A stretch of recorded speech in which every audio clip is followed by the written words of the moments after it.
Today's review, we're going to be looking at a Airfix kit, their 1/48 scale BAE Hawk Trainer Mark 1. So let's get into it.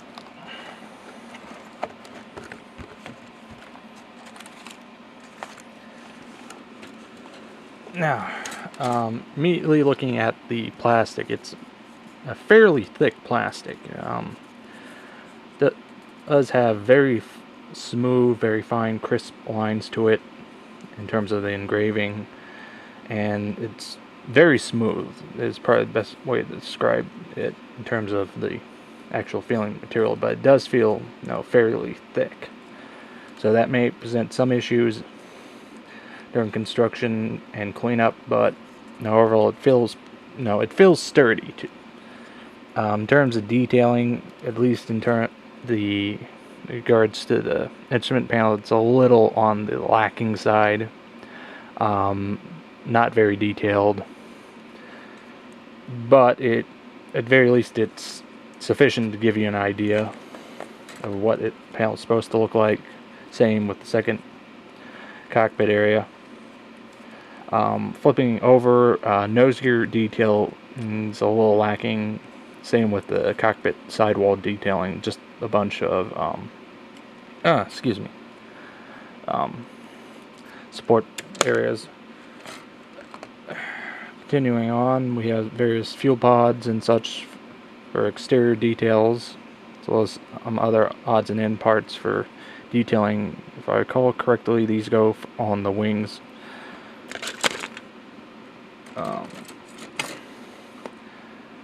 While the canopy doesn't have a mold line, it is on the very thick side. It's truthfully one of the thickest clear pieces I have ever encountered, and this really does not present very lifelike. Additionally, you've got the detailing on the inside, so masking and painting that's going to be fairly difficult. I think personally it would have been a little easier for them just to do the detail as a decal instead. Much the same here on the main front screen. The other clear pieces though are alright. Nothing really stands out with regards to them. Now, one interesting thing that they said to do with the landing gear here is they molded some of the wheel into the landing gear itself. This obviously makes painting a little bit more difficult, but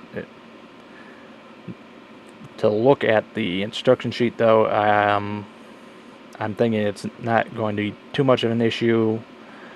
If I recall correctly, again, we'll get to that in a minute.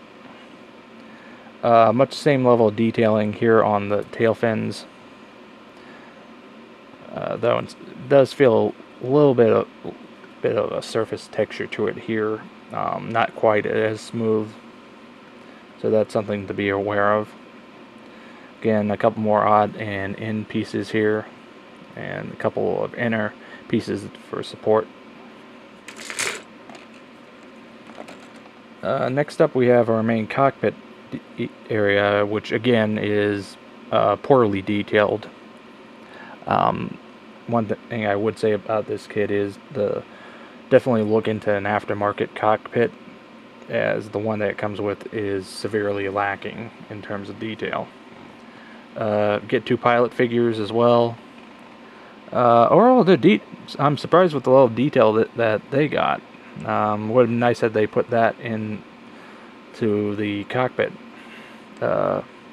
Seats are much the same level of detail. We got the inlets here, which are alright. Nothing really to write home about, but not terrible either. As well as a couple other odds and end parts. And lastly, we have the wings with the main gears, which has a little more detail than the nose gear did. Air brakes up here, as well as pylons and sidewinder missiles. So let's Stick all this back in. Then we'll move on to the instruction sheet.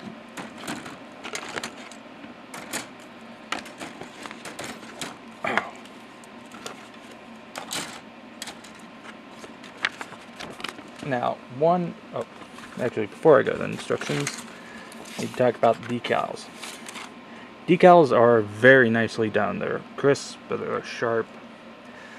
I'm really satisfied with how these turned out. Definitely one of the higher points of the kit. Now, in terms of assembly, the kit's fairly straightforward. There's no sort of major sub-assemblies that you have to wrestle with. It's basically just the cockpit and the two sidewalls, though you are going to need to add a little nose weight to it. One thing to note, however, is that this kit does use Airfix's color key, and they don't provide an actual key. They include a number callouts, but they don't actually give you a named color key at all in the entirety of the instruction sheet. So that is an issue you're gonna have to deal with. Also, you're gonna have to deal with deciding whether or not to do raised or lowered flaps, which is a nice addition. But overall, assembly is, nicely done, straightforward. It gives you definitely a fair number of options as far as what you want to do with it. And here we have the main decaling. I do like the fact that they're full color. I wish more companies would do this, as it does help, give you an idea of what the final thing's supposed to look like. As you give them two black schemes and one gray. Now, overall, this kit is actually fairly cheap. I believe I got it from Sprue Brothers for about 20 bucks. And I'd have to say, despite the problems with the cockpit, it's a fairly good kit. And, for 20 bucks you get a lot for your money. Now, I would say definitely, if you're serious about it, get an aftermarket cockpit if they are available, as the one it comes with is very poor.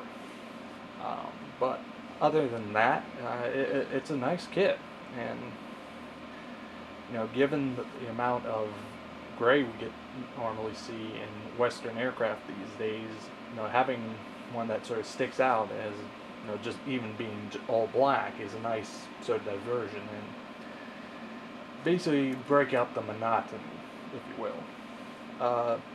Would have been nice had they included a paint key for simplicity, just so that you can easily see, okay, this color is this, this color is that. But other than that, it's a shortcoming you can work around, as I do know there are paint conversion tools online that you can use. Although I'd say it's a respectable kit for the money. Definitely one to consider if you're looking to add something a little different to your collection. So that was a look at Airfix's 148 scale BAE Hawk T Mk.I. Till next time.